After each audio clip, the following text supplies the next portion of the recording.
Hi. So tomorrow, the third Test match between West Indies and Australia is going to start at the iconic Sabina Park in Jamaica, and it will be a historic occasion. No, not because of the outcome, because already the series has been won by Australia 2-0, and they have already captured the Frank Worrell Trophy. So in that respect, it will be a dead Test match because the outcome is not going to affect the outcome of the series. But yet, it will be an important Test match because of the WTC points. Because in the WTC cycle, every Test match counts because win counts and loss counts. So Australia would like to complete a whitewash to capture the maximum points from the first series in the new WTC cycle, whereas West Indies would like to salvage the series and capture some points by either drawing or winning the Test match, and hopefully then taking over from here with their account starting. But what is going to make this Test match historic is none of these things. What is going to make it historic is the fact that it is going to be the first ever day-night Test match being hosted by West Indian Cricket Board, and it will be played at the iconic Sabina Park ground in Jamaica. So the whole attention of the world will be on West Indian Cricket Board and at Sabina Park because people would like to see how the Test match is played out, how the lights affect the game, how the pitch behaves, and how smoothly the game is conducted, and how much enthusiasm and interest it is going to create among the fans to draw them to the grounds at the night to see the day-night Test match. So yes, it would be a historic occasion, and hopefully Test match cricket, which seems to be dying in West Indies, will get a new lease of life with this concept of day-night cricket there, and fans will start coming back in the evening to enjoy it, and then the whole interest in Test cricket will be revived. At the same time, we also know that it will be a historic Test match or an iconic moment for one particular player, and he is from Australia. The legendary bowler from Australia, Mitchell Starc, who has excelled in all formats of cricket. For him, it would be an iconic and a landmark moment because he is going to play his 100th Test match at Sabina Park in this day-night Test. And he would be relishing this moment because in 2011 he made his debut at Gabba in Brisbane against New Zealand, and when he took his first wicket in the form of Brendan McCullum, I don't think even he himself had imagined that he would be playing 100 Test match for Australia, a super achiever team where there is only one criteria that is considered as the criteria for you to continue in the Test team, that is your performance. And considering how much talent they had and how much super talented bowlers they have in the seam department, it would be tough to believe that you can continue to play 100 tests without being ever dropped. And the fact remains is that in spite of the ups and downs, Mitchell Starc has more or less become the legend by his performance, by winning so many iconic Test matches, and his knack of taking wickets in the first over has been already well known in the world in all forms of cricket, and his records speak for themselves.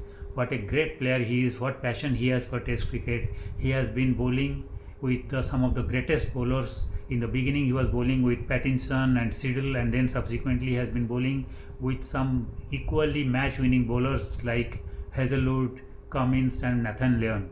What it creates is that it actually divides the wickets among you because he is not like Kapil Dev or say Richard Hadley or even Imran Khan kind of bowlers who were the major wicket taking bowlers, and the rest of the bowlers were just doing a support cast, so they could take a heavy chunk of wickets from the opponents even if the pitches were responsive or not. But in case of Starch, he was more like an Andy Roberts or Michael Holding or Joel Garner of West Indian team, who was part of a 4-member team, and each member was capable of taking 4 to 5 wickets on a given day. So that would restrict his wicket-taking ability in spite of bowling fabulously well in test after test, because all the bowlers would share the 20 wickets, and that would mean he would have lesser number of wickets to capture, and then it would affect his overall statistics. And yet in 99 tests he has captured already 395 wickets. So that means while he is going to achieve a great feat of playing his 100 test at Savannah Park, he also has a wonderful opportunity to make it really memorable by capturing his 400th wicket, because he just needs 5 more wickets. And knowing his record in day-night test matches, which has been the best, one of the best in the world, he looks capable of capturing 5 wickets in both the innings, and if he captures across the both 2 innings 5 wickets, he will reach that magical figure of 400, which would be a great achievement for a bowler to have in 100 test matches in modern day test cricket. And yes, he has had some fabulous statistics. His best figures is in the innings is 6 for 48 and best match figures is 11 for 94. He has taken 5 wickets 15 times and 10 wickets 2 times in a match, and he has had some memorable wins for Australia, and he has delivered in the Ashes. He has delivered against India in the recent Border Gavaskar Trophy, and in spite of his advanced age, he has been running into ball tirelessly without ever complaining. His passion, his intensity is unmatched, and that shows in terms of the statistics, because he has already bowled 18,971 balls. That means he's just 29 balls short of reaching 19,000 balls, so which he's going to achieve in this 100 test at Sabina Park.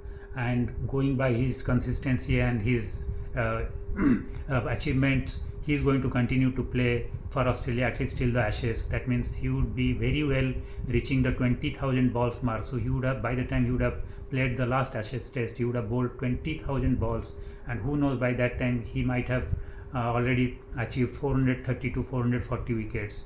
So he looks capable of ending a career with around 450 wickets, which would be iconic in nature, which would be tremendous, and he would be considered as the greatest ever Australian bowler after seam bowler after Dennis Lillee and Glenn McGrath, and definitely one of the legends, all-time legends in Australian Test cricket bowling and also in all format bowling.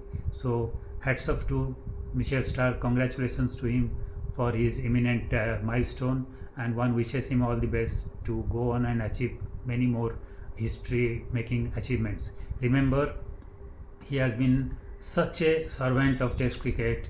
He has already sacrificed millions of dollars in across different years by sacrificing IPL to concentrate on his preparation for Test match and for series and for playing some important Test series. Today's in modern Test cricket, players foregoing $1 million for Test cricket is very, very rare, and for that alone he deserves all the accolades and all the salute and the credit. So yes, a lot of respect for him, kudos to him, and all the best for his 100 test and for his future tests and his future engagements. So congratulations Mitchell Starc, go well and do well. Thank you.